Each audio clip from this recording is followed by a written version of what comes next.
Assalamualaikum warahmatullahi wabarakatuh. Perkenalkan, nama saya Distia Nitias dan teman saya. Perkenalkan, nama saya Casmita Sari dengan NIM 3101422042. Di sini kami akan mempresentasikan hasil laporan observasi kami di SMA Negeri 8 Semarang.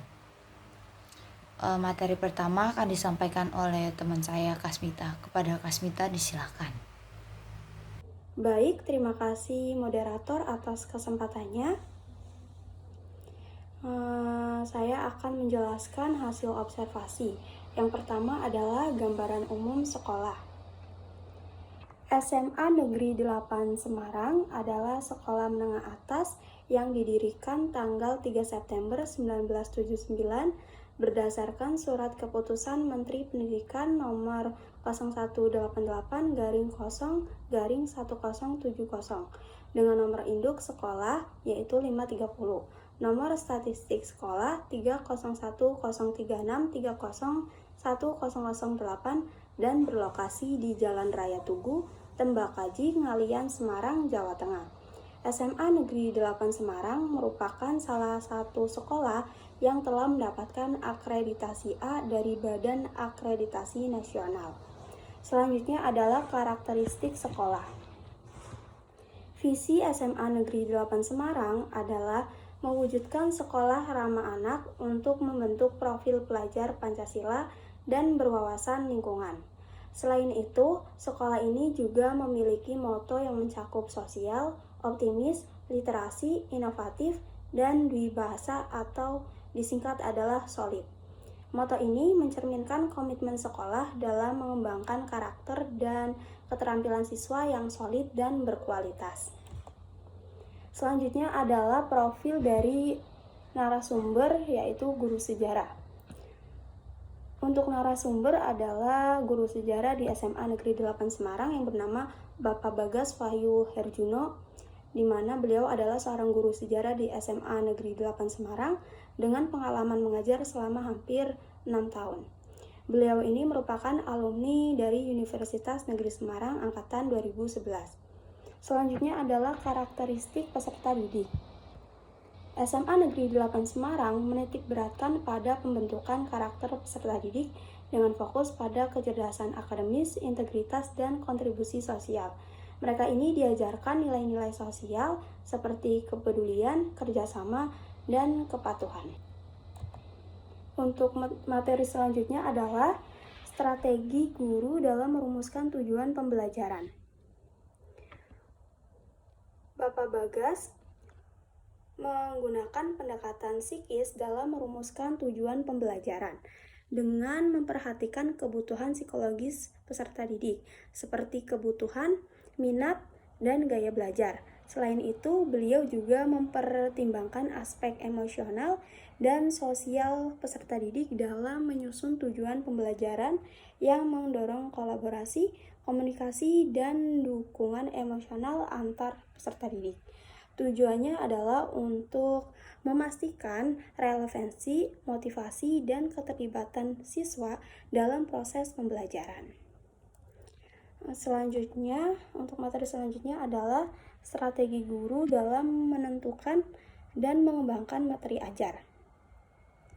Bapak Bagas menggunakan humor dalam interaksi dengan peserta didik untuk menciptakan iklim santai dan menyenangkan di kelas. Beliau juga memilih pertanyaan yang menarik dan merangsang minat peserta didik untuk membangun keterlibatan mereka dalam pembelajaran. Meskipun menggunakan humor, beliau tetap memperhatikan batasan-batasan etis dan profesional serta menjaga otoritasnya sebagai seorang pendidik. Dengan strategi ini, beliau ini menciptakan lingkungan kelas yang mendukung pembelajaran efektif dan hubungan positif dengan peserta didik. Untuk materi selanjutnya adalah strategi guru dalam memilih model pembelajaran yang relevan dengan materi di RPP atau modul ajar. Bapak Bagas menggunakan pendekatan diferensiasi dalam memilih model pembelajaran yang relevan dengan materi RPP atau modul ajar, dengan memperhatikan kebutuhan, minat, dan gaya belajar peserta didik. Beliau bisa menggunakan model pembelajaran visual atau kooperatif sesuai dengan responsivitas peserta didik dan untuk mempromosikan keterlibatan sosial dan emosional mereka dalam pembelajaran sejarah. Dengan memperhatikan pendekatan psikis siswa, beliau dapat memfasilitasi pembelajaran yang efektif dan memotivasi siswa dalam memahami materi sejarah. Selanjutnya adalah strategi guru dalam memilih pendekatan dan metode yang relevan dengan RPP atau modul ajar. Pak Bagas ini memilih pendekatan dan metode yang relevan dengan materi di RPP atau modul ajar, yaitu dengan mempertimbangkan karakteristik setiap peserta didiknya, tujuan pembelajaran, dan pendekatan psikis. Misalnya, beliau ini menggunakan gambar atau video untuk peserta didik yang responsif terhadap pembelajaran visual, dan metode diskusi atau proyek untuk mengembangkan keterampilan analisis historis. Beliau juga memilih metode yang memicu rasa ingin tahu setiap peserta didik dan memberikan tantangan yang sesuai dengan kemampuan mereka untuk membangun motivasi intrinsik dalam pembelajaran. Untuk materi selanjutnya yaitu strategi guru dalam memilih teknik dan taktik yang relevan dengan RPP atau modul ajar. Pak Bagas memilih teknik dan taktik yang relevan dengan materi di RPP atau modul ajar dengan mempertimbangkan tujuan pembelajaran, karakteristik siswa, dan pendekatan psikis. Beliau menggunakan teknik penyampaian informasi yang jelas untuk mengembangkan pemahaman konsep sejarah serta teknik pembelajaran berbasis pengalaman bagi peserta didik yang belajar lebih baik melalui pengalaman langsung. Selain itu, beliau juga memilih teknik pembelajaran kooperatif untuk mempromosikan keterlibatan sosial dan kolaboratif peserta didik. Mungkin cukup sekian penjelasan dari saya. Untuk materi selanjutnya, saya serahkan kembali kepada moderator. Terima kasih. Terima kasih Kasmita atas pemaparannya. Selanjutnya ada materi strategi guru dalam memilih sumber belajar yang relevan dengan materi di RPP atau modul ajar. Dalam memilih sumber belajar yang relevan dengan materi ajar di RPP atau modul ajar, guru sejarah di SMA Negeri 8 Semarang yaitu Pak Bagas memilih untuk menggunakan buku teks yang disediakan oleh sekolah dan buku teks dari penerbit Erlangga karena buku teks dari pemerintah belum terbit dan tidak tahu kapan akan terbitnya.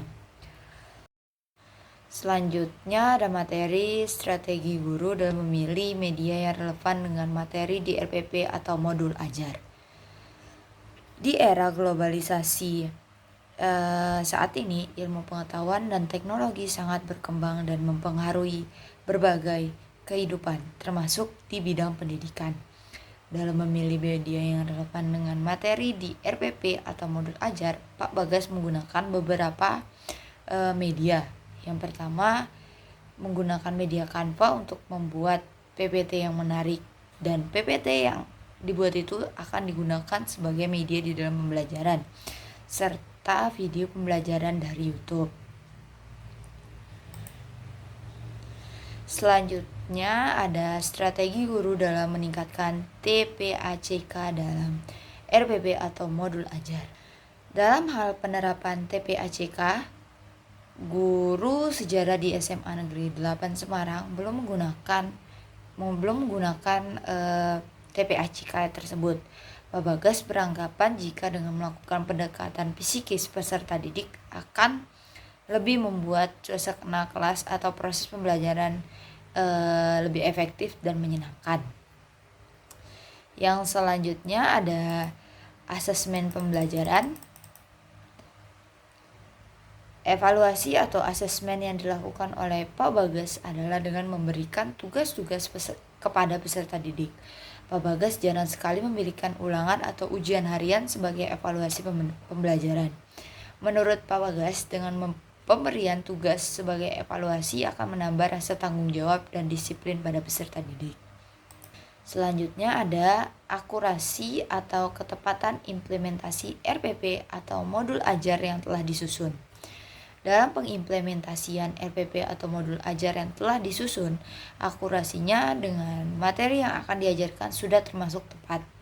Dalam pembuatan RPP atau modul ajar, Pak Bagas harus melihat terlebih dahulu atau mengetahui dulu karakteristik peserta didik yang akan diajar. Hal ini dilakukan dengan tujuan untuk agar dalam pelaksanaan RPP atau modul ajar sesuai dengan tujuan belajar yang telah dibuat. Terakhir ada kekuatan dan Terakhir ada kekurangan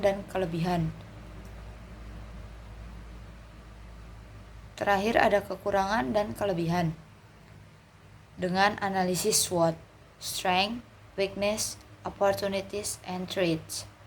Yang pertama ada strength atau kekuatan. Dengan menggunakan pendekatan psikis atau emosional, peserta didik akan lebih dekat dengan guru, serta peserta didik akan lebih nyaman dalam menjalani proses pembelajaran. Yang kedua ada weakness atau kelemahan. Dengan menggunakan pendekatan psikis atau emosional, peserta didik akan lebih dekat dengan guru akan terlalu dianggap sebagai teman sebaya, sehingga peserta didik seringkali bersikap melewati batas, misalnya tidak bersikap sopan kepada guru di dalam kelas. Yang ketiga ada opportunities atau keuntungan. Untuk meningkatkan kualitas pembelajaran, guru perlu untuk mengetahui karakteristik peserta didik seperti apa yang dibutuhkan dan apa yang disenangi peserta didik dalam kegiatan belajar dan mengajar. Yang terakhir ada threats atau ancaman. Kurangnya perhatian dari peserta didik dalam proses pembelajaran dan kurangnya penggunaan TPACK dalam pembelajaran akan membuat pembelajaran akan tidak lebih terencana.